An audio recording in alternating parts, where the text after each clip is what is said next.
it was clear that energy storage was ready to really enter the mainstream here in the United States. 3 gigawatt hours of stationary battery energy storage for the North American market, and you've got to build it and sell it 3 gigawatt hours a year.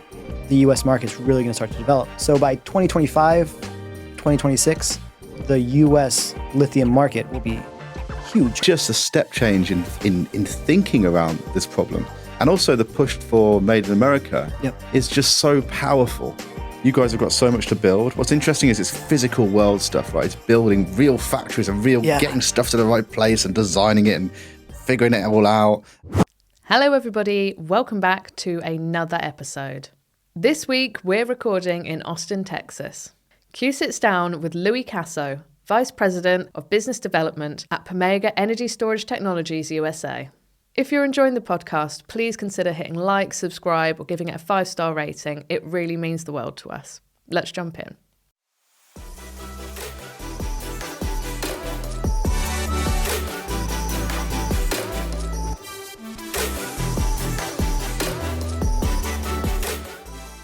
All right, Louis, thanks for coming down this morning. Pleasure.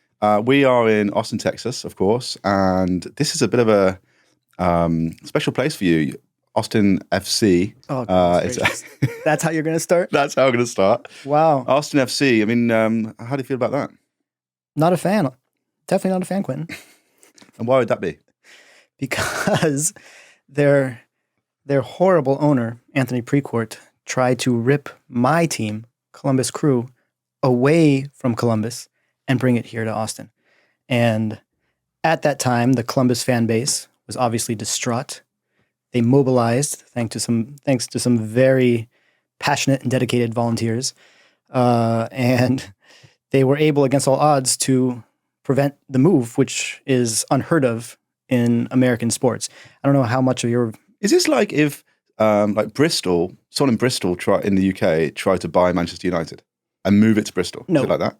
It would be like if Manchester United was sick of competing with City and decided they wanted to be in, I don't know, Bristol. And moved the whole team down. Club, built a new stadium, new team. I mean, right now you have Las Vegas has a hockey team and a football team that were both. So the football team was the Oakland Raiders. Now they're Las Vegas. The hockey team, I don't know who they were before, but it's wild. Los Angeles Rams are now Los Angeles Rams were the St. Louis Rams. The Cleveland Browns, also Ohio, were moved to Baltimore. Cleveland got a new team. Yeah, they're still horrible. They've always been horrible. So I'm bringing there's a lot of trauma here. I'm not going to bring this up too much. Well, there's a lot of trauma, but also it ended really great. And Austin got their team. Columbus kept their team. There was a city councilwoman from here, Leslie Poole, her name was. And she actually came to Columbus a few times because she saw through Anthony Precourt and saw that he was just a snake, a Zima-sipping snake, and wasn't okay with the proposal. And so she was able to block it for a long time and buy Columbus time to... There were a lot of ins and outs. It wasn't just the fan base mobilizing to save the team. There was also, there was intrigue in the sense that Ohio, when the Cleveland Browns had originally left, as I mentioned, they passed a law saying that any team that took public funds had to allow a local investment group to buy the team before they were allowed to move. And so basically Columbus was going to have a chance to have someone buy them.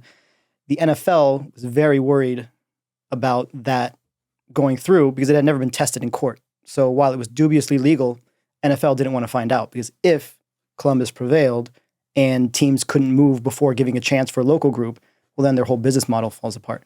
So the idea is that the NFL may have, kind of leaned on MLS to find a solution here. Of course, no leaning. No.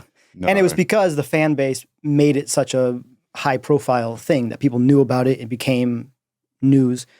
Actually, we were talking about F1 earlier.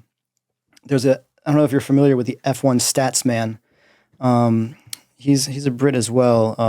I'm blanking on his name right now. Oh my gosh, Sean Kelly.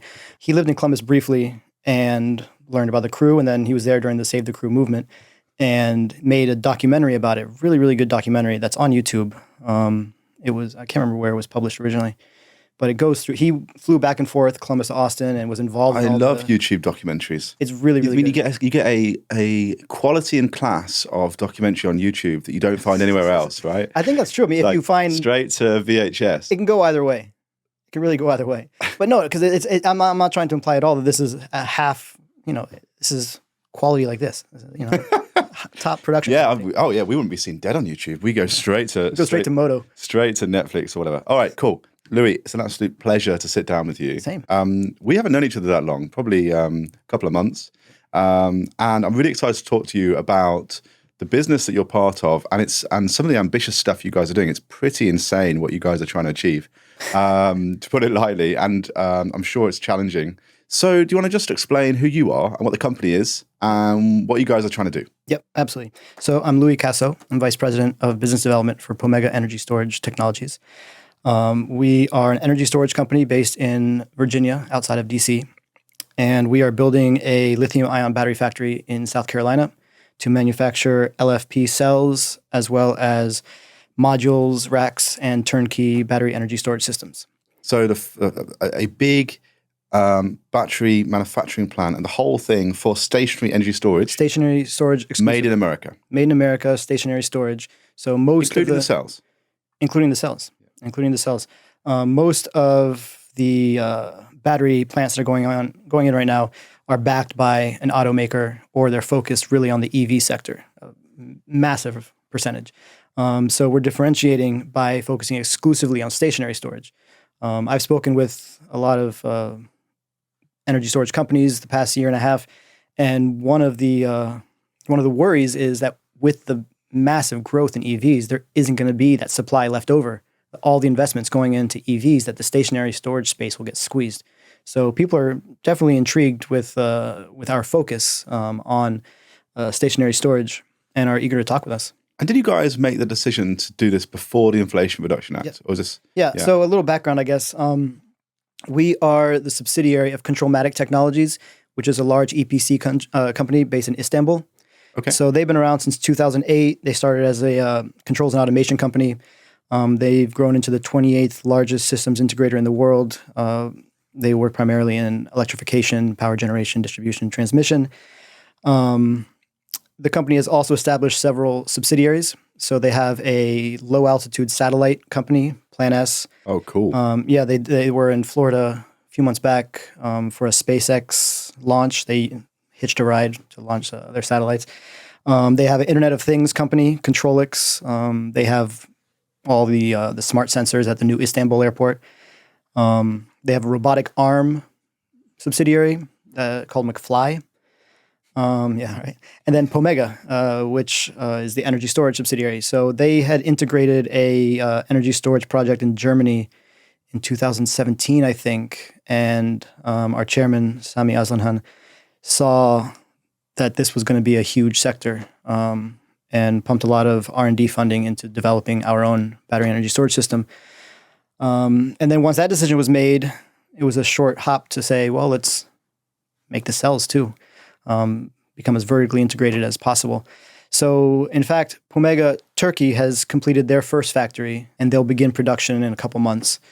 And so we are taking a lot of the know-how, the institutional knowledge, their experience, and we're replicating that here. How big is the vision, right? How big is the factory, and how hard are you guys going at this? So Pomega's plans are in 3 phases, I suppose. Phase 1, which begins right now. Construction is going to begin in a couple months.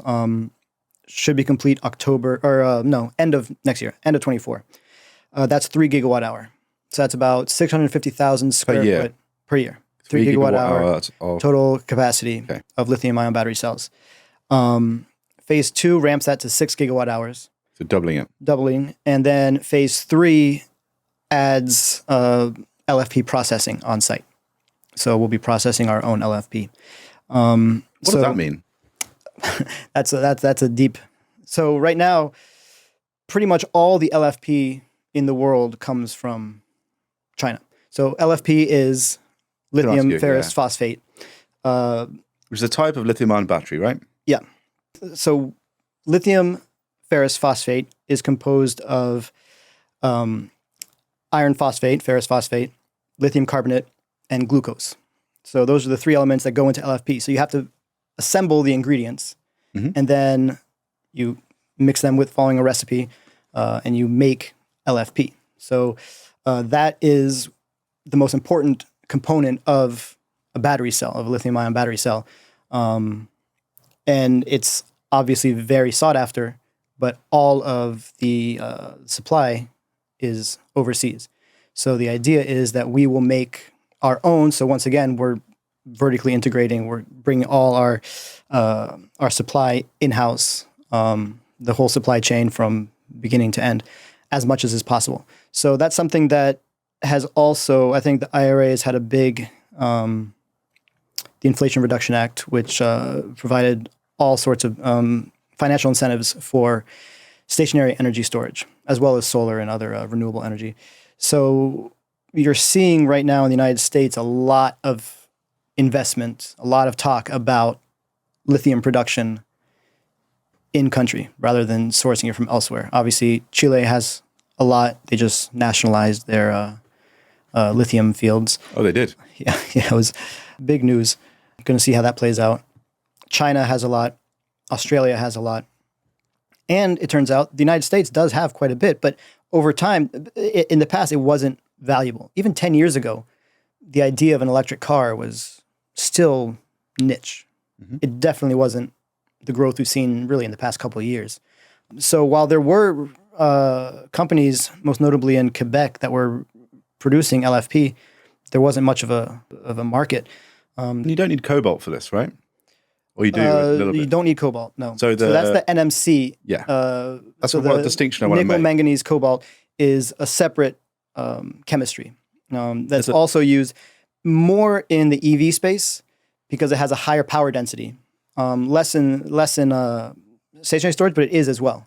And there's a whole lot of issues about supply chain there, and most of the cobalt is in the Congo, and it's a controversial, it's a tricky topic to navigate. Yeah, it always is when you start talking about these sorts of elements and chemistries, and but you guys don't need it, right? You don't need the. We don't need it. So it's no. Purely LFP. Yeah, which is lower energy density, but more suited. It has there's more storage. cycles, so it lasts longer.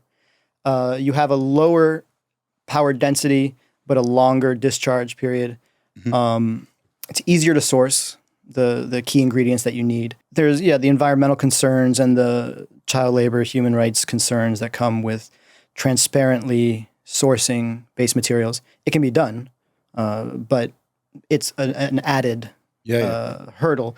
So if I got this right, you guys are going to build stage 1, stage 2. So stage 1, 3 gigawatt hours. That's stage right. Stage 2, 6 gigawatt hours. Stage 3 is doing the whole LFP processing and the recipe, if you like. Yeah. And it's all in the US. But the company Pomega is actually started out in Istanbul, but is growing big stateside. Yeah. So I guess it was January of 22 that Controlmatic was founded in the United States, Controlmatic US, soon after the Pomega subsidiary was also incorporated here.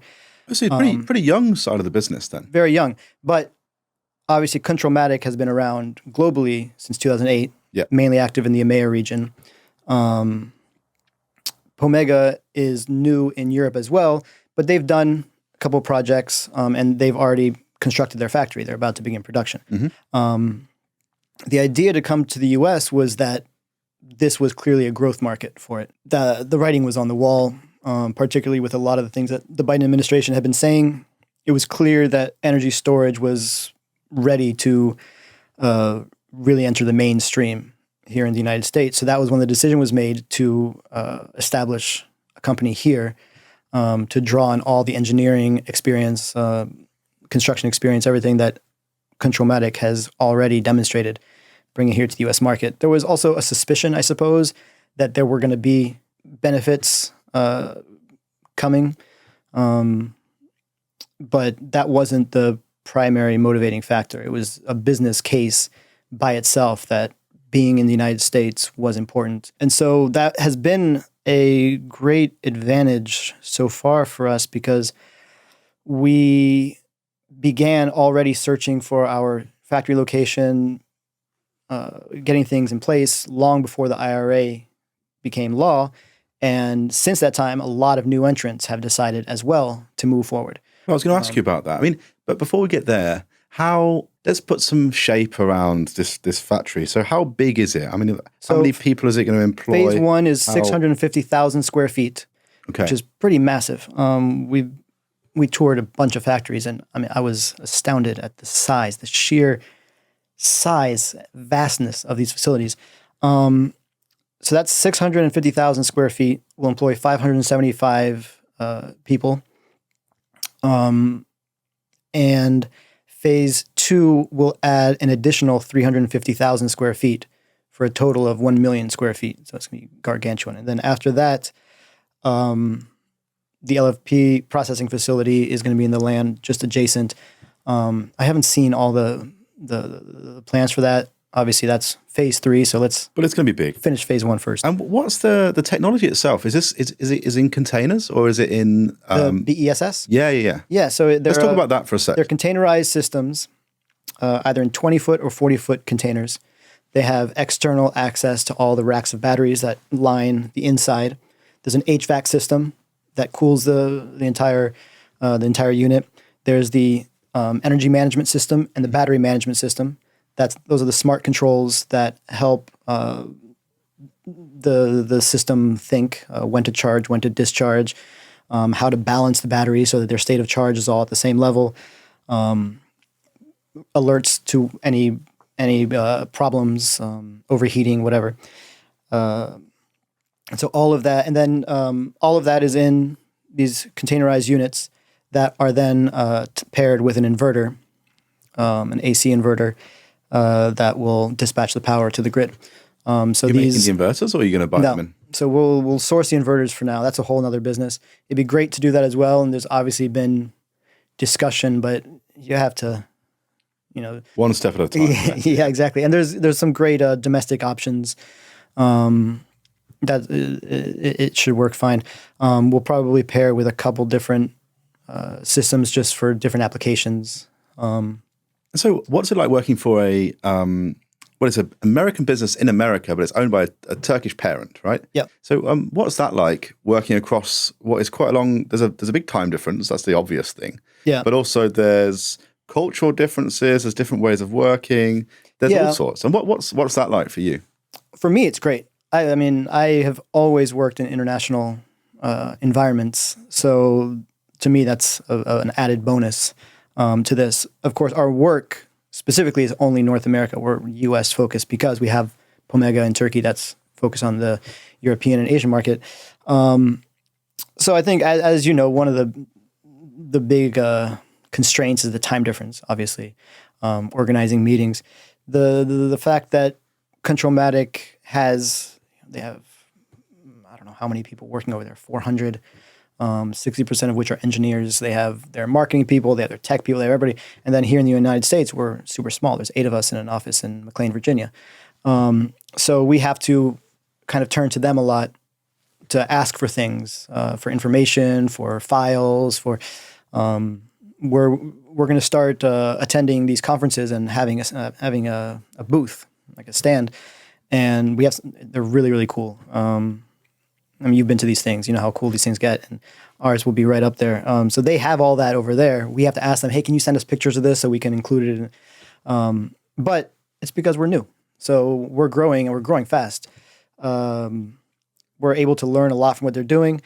Culturally, I don't know that there's much of a difference. I mean, once you enter the business sphere, it all homogenizes. You'll find little differences, but when we met in Austin a couple months ago, there were a few French people there that I was speaking with, and although the language changes, the conversation doesn't. The focus, the way that you view things. I mean, there's not much of a difference there. So you guys are going to build 3 gigawatt hours a year to start with. Yeah. From the end of next year, so from the end of 2024, 3 gigawatt hours of stationary battery energy storage for the North American market, and you've got to build it and sell it 3 gigawatt hours a year. Yep. And what's the market like for stationary storage The market's in the US? I mean, how very hot. We've obviously run our numbers, but I'm keen to hear from you where are all these units going to go? Right. So the market is very hot. There's a huge demand for these systems, and we've had no problem getting in touch with people to introduce ourselves, and everyone wants to know when we're going to begin production. Where these will go, we've spoken with integrators, so large integrators who have massive pipeline of storage projects that want either the cells to integrate into their systems, modules, cabinets, some that want full turnkey systems.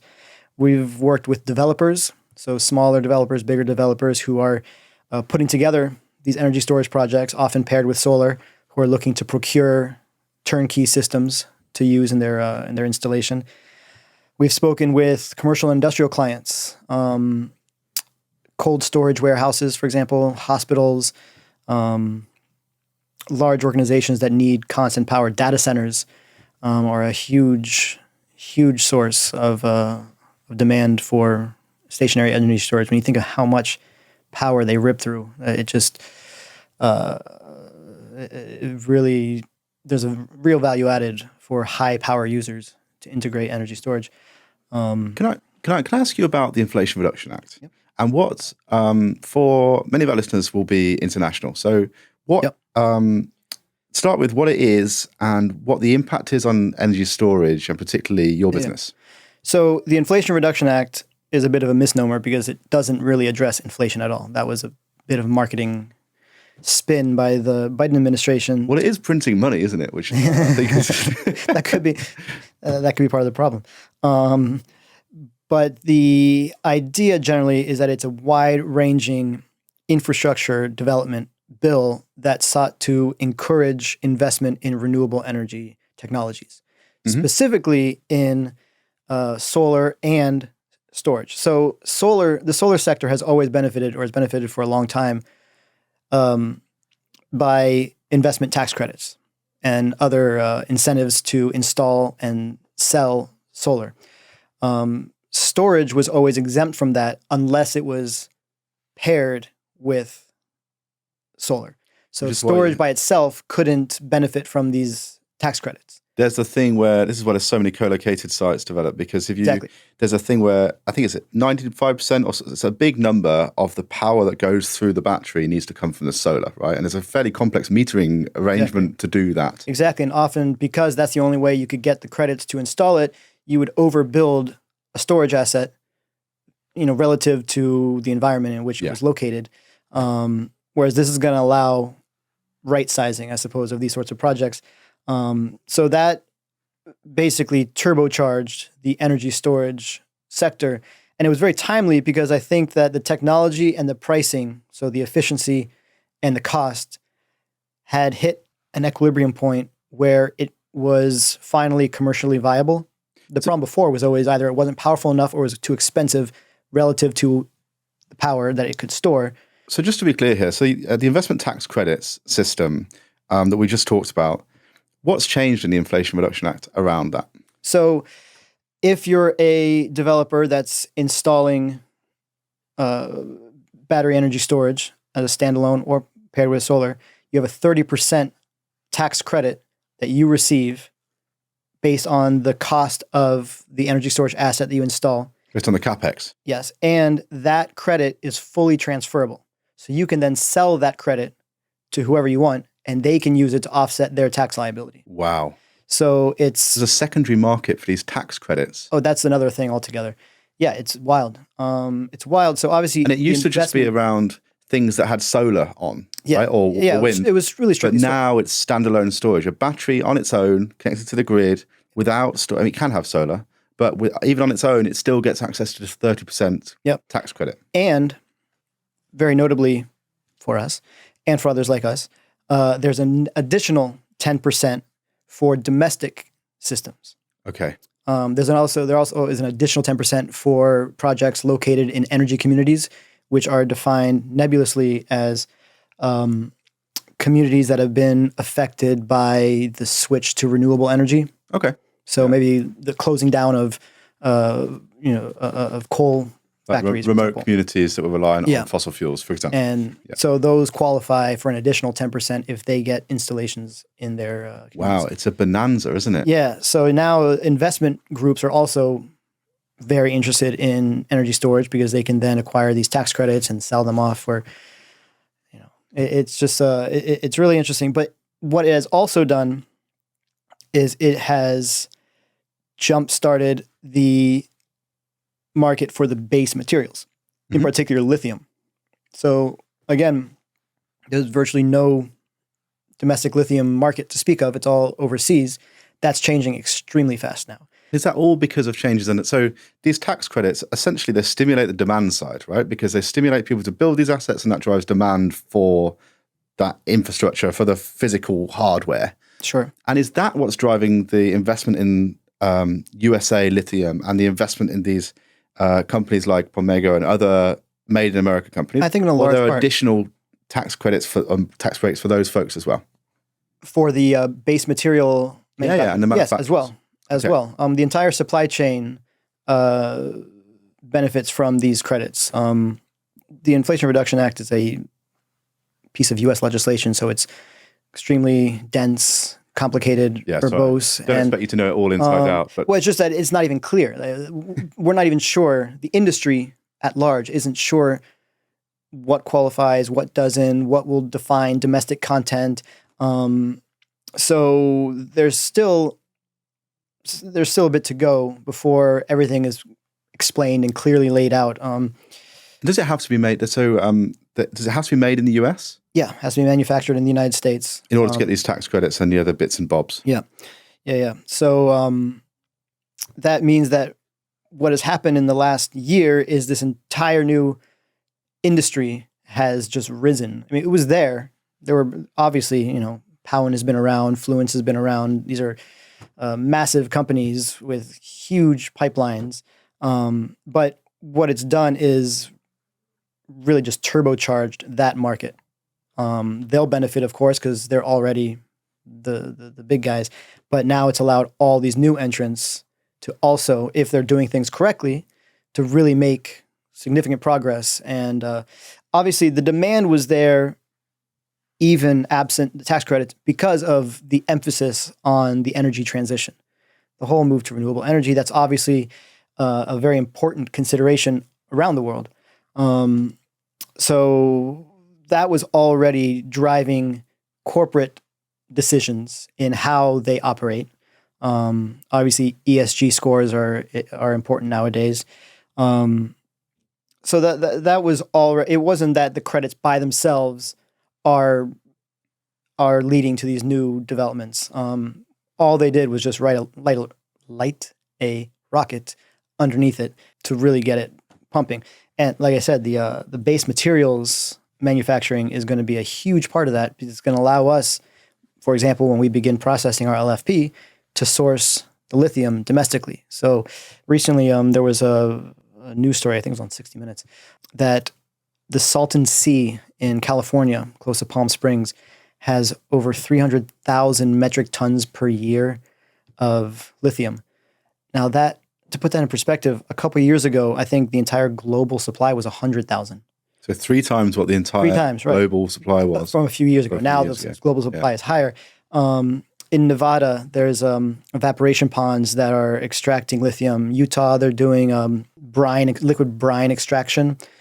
And these are all environmentally sustainable practices. It's not like coal mining or, there's a lot of recycling of the materials that go in, reinjection of the water into the ground. There's obviously it's all these. There's so many different ways that people are finding now to procure that lithium. And now with this added focus on batteries, the U.S. market is really going to start to develop. So by 2025, 2026, the U.S. lithium market will be huge. And, the supply constraints that exist today won't exist. Then it'll be up to the individual companies such as ourselves, Core Power, Our Next Energy, American Battery Factory, who else? Freyr, who have all indicated that they're considering processing their own LFP as well.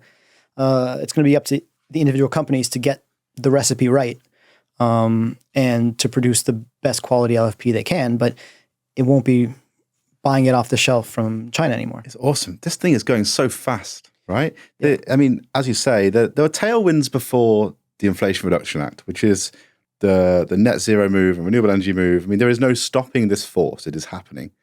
But then the IRA is just a step change in thinking around this problem. And also the push for Made in America is just so powerful.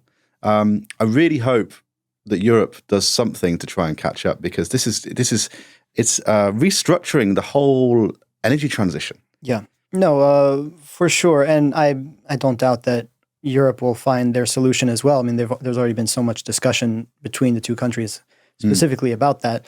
And it is sort of a funny thing that the United States is leading the way here with our, internally looking national subsidies. With essentially, government intervention into markets, fiscal it's stimulation, right? Yeah. And it's very unusual that the US is leading the way in that. That sounds like a more European thing to do. Sure, for sure. So I'm happy to see it, and it seems like it's really having its effect. I was reading there was a McKinsey study that showed the demand for the gigawatt hour demand for storage last year was 700 gigawatt hour, and by 2030 it's going to be 4.7 terawatt hour.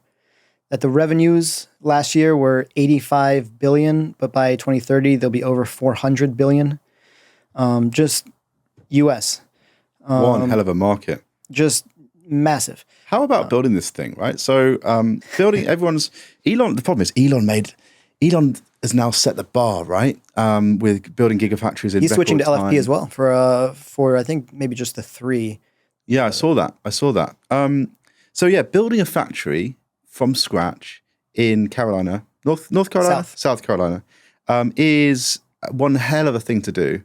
Have you guys broken ground already? Are you already physically there? We're physically there in the sense that we have our team in place. We're working with Colleton County, which is where it's located.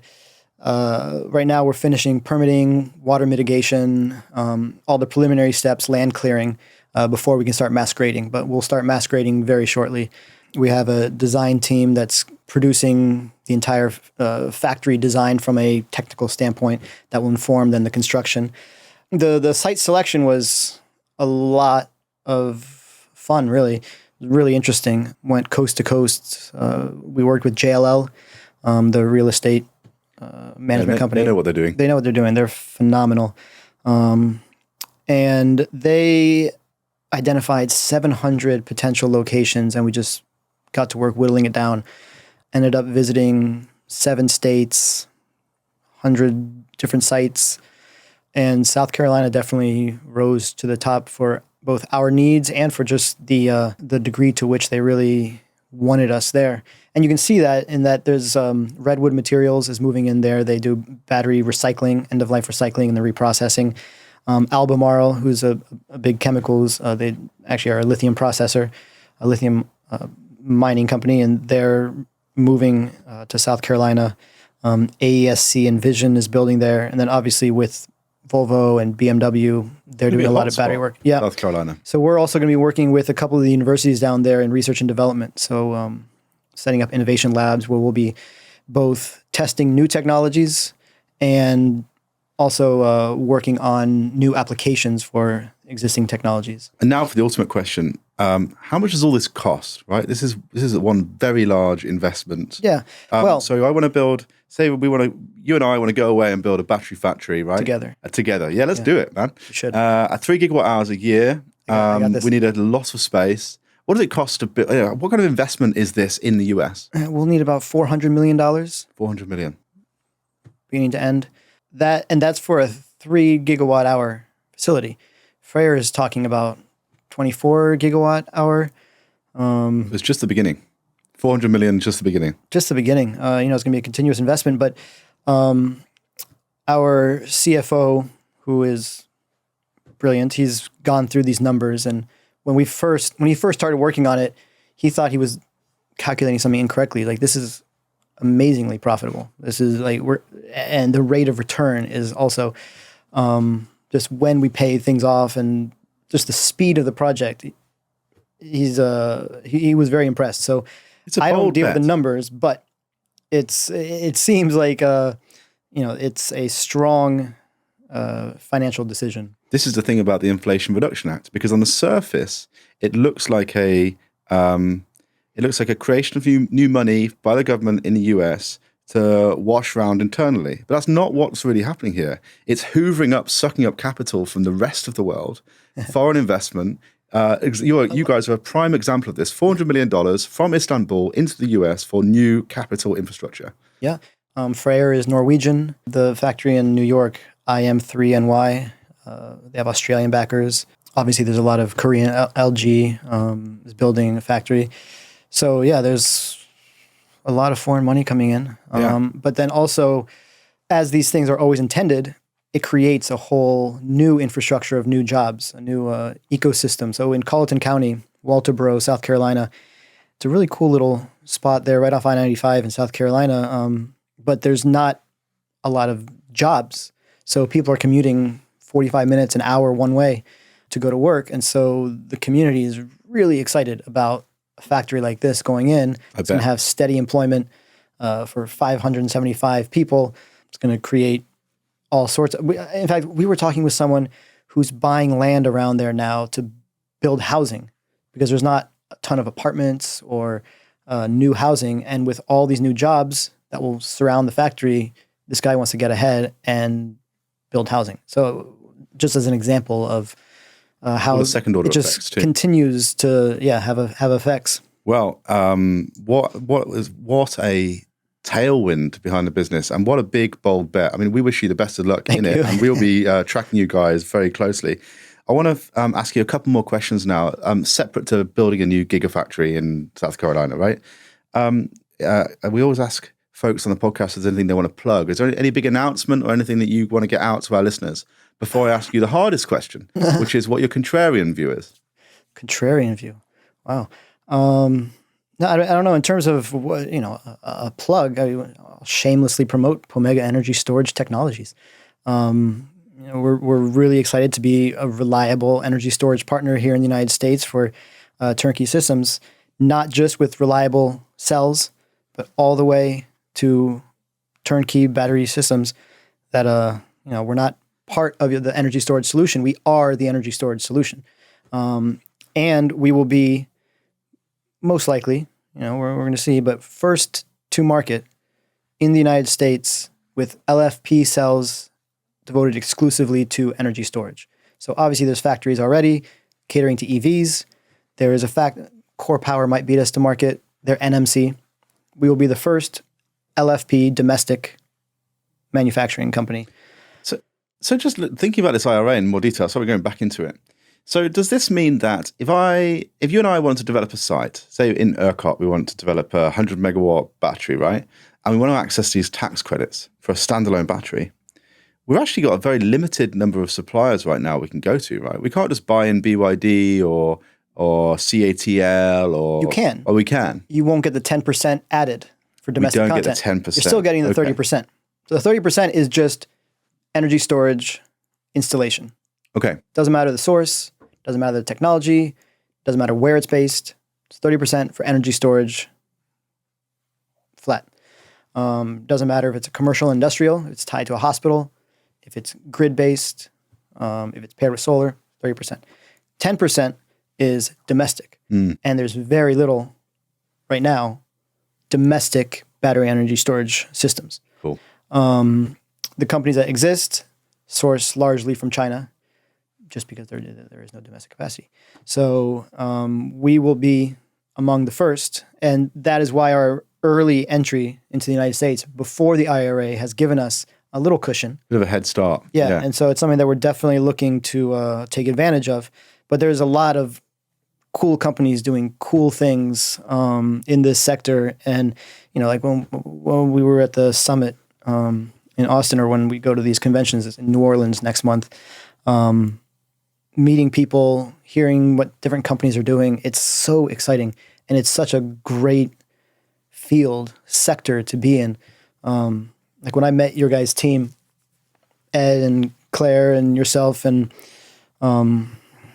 blanking on the rest of the names, but everybody, I mean, you guys are so connected to everyone. You know, everyone in the sector. There's an excitement. There's a real interest in what people are doing and the new developments. And it's going to continue. It's not that we're going to start manufacturing these cells. It's not like, okay, this is what we do now. Like that technology will change. We're already researching our next technology. Oh, it's still so early. I still pinch myself that I managed to get in on the ground floor on this thing. I bloody love this industry. Same. Now for the last question. What do you or Pomega believe? What's the contrarian view which goes against what perhaps the majority of the market think? And it can be around your technology, or it can be around the company, or it could be around anything really. The floor is yours. Well, just to stay, I guess, in the sector, just so I don't say anything controversial. That's controversial, like, really controversial. No, that I think that U.S. manufacturing of energy storage is economically viable, even without the IRA. I think that the movement was there, the momentum was already there. Just when you consider the tariffs on Chinese products, when you talk of the lower logistics costs, if you locate correctly, I think that everything is in place in the United States already without the IRA to successfully make a business case for energy storage manufacturing in the United States. What the IRA has done is just strengthened that argument and made it a no-brainer, which is why we went from 3 gigawatt hour to 6 gigawatt hour. Because when we're putting in there's no point not to. We already have the infrastructure in place. We have everything in place. 3 gigawatt hour can just as easily be 6 gigawatt hour. And there should be economies of scale, you'd think. But what I was going to ask you about this, with the Inflation Reduction Act, and that, so you get 30% for your tax credit, and then you get an additional 10% if it's made in the USA. My initial thought was, you guys have basically got 10% of capex to play with to come in competitive against foreign suppliers. Exactly. But actually what you're saying is, even without that 10%, you guys could be in the money as well. I think so, yeah. And also we will begin, I guess kind of some news, but we're leasing a temporary... Oh, is this hot news coming now? As a yes. Yeah, I suppose it is. We're leasing a temporary facility in South Carolina in which we will install the manufacturing equipment for the value-added products, so for the modules and the containers. And that will be operational by the end of 23. We will ship our cells from Turkey and integrate them into modules and units here. So we will be actually producing battery storage systems by the end of this year. They just won't have the domestic cells. But that still comes in a... Does that count? In the Inflation Reduction Act? Probably not for domestic content. Doesn't. But you're still, with a Turkish cell, you're still undercutting a Chinese cell by 10%, I think, the tariff. Just automatic, the Chinese cells are going to be more expensive in that regard. So we've got everything to play for. It's absolutely fascinating. I can't wait to see what happens next. You guys have got so much to build. What's interesting is it's physical world stuff, right? It's building real factories and getting stuff to the right place and designing it and figuring it all out. And the scale is huge. 3 gigawatt hours, 6 gigawatt hours, up to 24, 26, you said. No. That's Freyr is 24. We have up to 6 gigawatt hour right now for our first factory. Now, the idea has always been second factory, but we want to first get to our full 6 gigawatt hour capacity, begin processing our own LFP, and then we can look for... Either way, eye-watering numbers. And I can't wait to see how it plays out. Good luck to you and the team. Thank you. When we're in Virginia, we'll come and stop by. And anytime you're in the DC area, and South Carolina as well. Because we're local South Carolinians. Awesome. And just want to say a massive thank you for you flying down and taking the time to be on our podcast. It was a pleasure. This was great. It's been a delight. And if you want to find out about Louis and Pomega, we'll put in the show notes a link. You can check it out at the bottom. And if you're listening to this or watching this, as ever, please do hit like and subscribe. All the good buttons. That feedback means the world to us, and it drives us on to carry on going. Thank you very much, and see you soon.